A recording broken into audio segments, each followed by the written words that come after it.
আরে দোস্ত কি অবস্থা তোমার? তো আলহামদুলিল্লাহ আছি, আমার অবস্থা ভালোই আছে। এখন আপনার অবস্থা কি বাকি বা এর অবস্থা কি বাকি? চলতেছে তো ভালোই চলতেছে। আল্লাহর কাছে লাখ লাখ শুকরিয়া, বেকারে জানি ভালো মন্দ রায়, কিন্তু বন্ধু বান্ধব তার তো অনেকটি আছে হেরাকু। আরে দোস্ত তোমার কি দোস্ত কি অবস্থা? আলহামদুলিল্লাহ দোস্ত, ভালো আছো? বহু এই তো অনেকদিন ধরে যাইতে দেই না, যাইতে আসে না। যাইতে নয় তো সকালে দেখা হইছে, এদিকে তো আহার কথা, ও তো আবু আমার মনে হয়। আর তোমাকে দিনকাল কেমনে কি দোস্ত? এই তো আলহামদুলিল্লাহ ভালোই হয়ে গেছে গা তেয়া জানে। ওই যে যাইতের কথা কইলাম, যাইতের হায়াত আছে। এই তো ভালো আছি দোস্ত। বউ কি অবস্থা তো গো? আলহামদুলিল্লাহ ভালো আছি, তোমরা ভালো আছো? দোস্ত অনেকদিন ধরে তুমি আমাকে সাথে আসো না, আড্ডা মাড্ডা দাও না, তোমার কি কোনো সমস্যা নেই? হ্যাঁ একটু সমস্যায় আছি বন্ধু। বন্ধু তোমরা আড্ডা আড্ডা মারো, আলাপ পারো, আমার একটু প্রয়োজন আছে, আমি একটু যাই বাসায়। প্রয়োজন আছে, চললাম। হ্যাঁ দোস্ত যাও।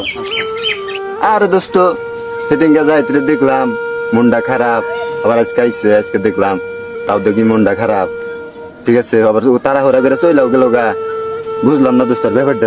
দোস্ত আসলে মান কিছু হয়েছে, ঠিক আছে কি নাইলে ও আইসে এদিকে ও ওইটা গেল গা, সে বাসায় কাজ আছে, অবশ্য আর কিছু হয়েছে তো জানি। ওর বাবা মারা যাওয়ার পর থেকে ওর এলো আর্থিক সমস্যা হয়েছে, ওর সংসারের যে দায়িত্বটা এখন এলো ওর কাঁধে পড়ছে, তারপর থেকে ওর নার্ভাস হয়ে গেছে। বন্ধু তুই তো এই কথা আগে কস নাই, যাইতে আমাকে বন্ধু না বন্ধুই তো, ওর পাশে আমরা দাঁড়াইতাম সবাই মিলে। আমার তো আসলে ভুল হয়ে গেছে গা, এই ব্যাপারটা তো আমার আরো আগে জানানোর উচিত ছিল। সবাই মিলে দোস্ত আমরা ব্যাকে মিলে যদি ওর একটা গোস করা হারি, আপনারা সিদ্ধান্ত নেন বা তোমরা সিদ্ধান্ত নেও, আমার কোনো একটা ভালো হয়। আমার অবহেলার কারণে আমার বন্ধু যে যদি এরকম বেকার হয়ে থাকে তা তো রাখা যাবো না। তাহলে ওর নিকে কি করা যায়, একটা বুদ্ধি বাই করো। তাহলে এক কাম করি বন্ধু, সবাই মিলে কিছু বাজার ঘাট চাইল সদাই মদাই করে তাহলে ওর বাসায় দিয়ে আসি। আরে দোস্ত বাজার করে সদাই করে দিলে কয়দিন খাবো? নয় এক সপ্তাহ খাবো, নয় 15 দিন খাবো, তারপরে কি খাবো? এর থেকে ঠিক আছে চলো যাই আমরা একটা ভালো কিছু করে দিই।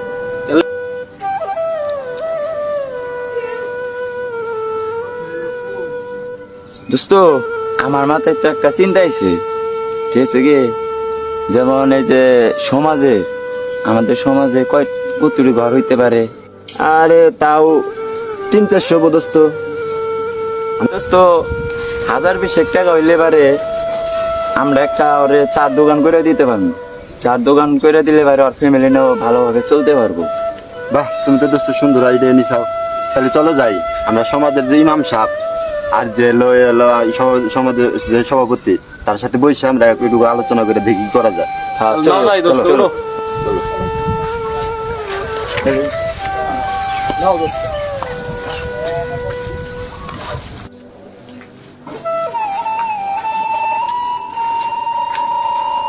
আসসালামু আলাইকুম ইমাম সাহেব, ভালো আছেন? ওয়ালাইকুম আসসালাম ওয়া রাহমাতুল্লাহি। আপনার কাছেই তো আবার নিছি ইনশাআল্লাহ। আপনি তো বাইরে আইলেন, আপনারা দেখান। আলহামদুলিল্লাহ। আসলে ইমাম সাহেব, আমাদের যে বন্ধু জাহিদ আছে না, ওনার বাবা তো বেশ কিছুদিন আগে মারা গেছে, এটা তো শুনছি জানিনি। ঠিক আছে কি, ওর বাবা মারা যাওয়ার পরে ওর সংসারে যে তো দায়িত্ব আছে সবার কাঁধে বড় করার কারণে ওর তো মনে হচ্ছে আর্থিক সমস্যা হয়ে দাঁড়িয়েছে। তার জন্য আমরা বন্ধু বান্ধব সবাই মিলে উদ্যোগ নিচ্ছি যে আমরা আমাদের সমাজের যে ঘরগুলো আছে সেই ঘরের দিকে আমরা কিছু টাকা তুলে সাহায্য করবো। জি আলহামদুলিল্লাহ, এটা তো অনেক সুন্দর ভাই, আপনারা অনেক ভালো একটা উদ্যোগ নিয়েছেন। আসলে এইভাবে যদি প্রত্যেকটা এলাকায় যদি এরকম ভাবে উদ্যোগ নেওয়া হইতো, আমাদের সমাজে অনেক দরিদ্র মানুষ থাকতোই না। যাই ভালো করছেন, আপনারা সুন্দর একটা উদ্যোগ নিয়েছেন। এখন এটা আসলে আমাদের মসজিদের সভাপতি সাহেব আছে, তার সাথে আমরা যাই, যে পয়সা কিভাবে কি করা যায় এইভাবে আমরা তার সাথে কথা বলি।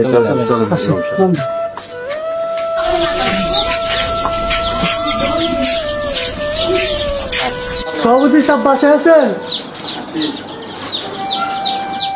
আসসালামু আলাইকুম। ওয়ালাইকুম আসসালাম। আল্লাহ ভালো রাখছে। ইমাম সাহেব হঠাৎ কি মনে করে আসছেন? আসলে আসছিলাম ওই যে আমাদের এলাকার যুবক ভাইয়েরা, আমাদের এই যে জাহিদের বাবা মারা গেছে, তো মারা গেছে, এখন ওর বাবা মারা যাওয়ার পরে মানে ওর ফ্যামিলির দায়িত্বটা ওর উপরে পড়ে গেছে।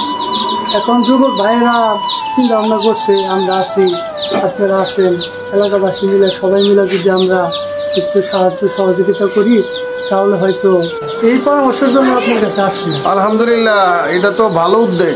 এই উদ্যোগ আসলেও যদি আমরা প্রত্যেকটা সমাজে যদি হইতো, তো মানুষের আমাদের যে আর্থিক দরিদ্রতা, এটা যে একটা অনেক ভালো উদ্যোগ। আমি আপনাদের সাথে আসি।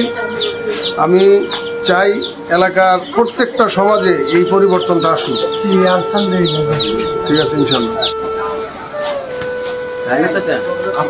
ওয়ালাইকুম আসসালাম। আমরা তো আসছি এলাকার সমাজ থেকে কিছু টাকা পয়সা উড়াইছি, এই টাকা দিয়া আপনি জাহিদের জন্য কিছু করে দেন, তার জন্য একটা ব্যবসা বাণিজ্য করার জন্য আপনি ব্যবস্থা করে দেন। আলহামদুলিল্লাহ, আপনারা যে উদ্যোগটা নিচ্ছেন, আমি সভাপতি হিসাবে আপনাদের এলাকাবাসী হিসাবে যতটুকু যা করা যায় এই কাজটা প্রত্যেকটা এলাকায় প্রত্যেকটা সমাজে হওয়া উচিত। একজন দরিদ্র মানুষ কেমনে করে তারে সহযোগিতা করে সবাই মিলে একটা সচ্ছলতা আইনা দেওয়া যায়। আপনাদের কাছে আমি অনেক কৃতজ্ঞ, ধন্যবাদ।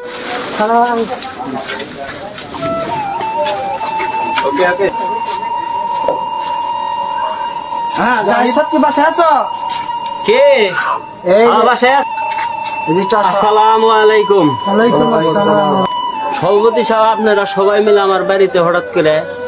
জাহিদ, আসছিলাম তোমার বন্ধু বান্ধব, আমরা এলাকাবাসী সহ তোমার জন্য কিছু আর্থিক সহযোগিতা তোমারে দিলাম। তুমি এই টাকাটা দিয়া হালালভাবে একটা ব্যবসা বাণিজ্য করবা। গরিব মানুষ, আমাকে আপনারা যে আর্থিক সহযোগিতা করলেন এর জন্য আমি আপনাদের কাছে কৃতজ্ঞ। তাহলে জাহিদ, আমরা আসি, ভালো থেকো, দোয়া করি। আচ্ছা দোস্ত, এই যে জাহিদকে আমরা যে সহযোগিতা করলাম গ্রামবাসী টাকা দিয়ে, ঠিক আছে কি, ও কি আসলে কিছু করতেছে নাকি অন্যভাবে চলতেছে? কি যে দোস্ত, আমি তো এখনো তা যাই নাই দোকানে, আমি তো বলতে পারতেছি না। আসসালামু আলাইকুম দোস্ত, ভালো আছেন? হ্যাঁ, দোস্ত, কি ভালো কি আলাপ তো? করতেছেন? এই তো এই যে যাইদের কথা আমরা- আলাপ করতেছি। সাইডের তো অবস্থা ইনশাল্লাহ ভালোই, দেখলাম তো একটা চার দোকান দিছে, তাই নাকি? চার দোকানে তো মাশাল্লাহ ভালোই বেচা কিনে নিতেছে। তাহলে চলেন আমরা যাই কিছু চা টা খাই ওর দিকে। আসসালামু আলাইকুম ভাই, কি খবর তোমার? ভালো আছো?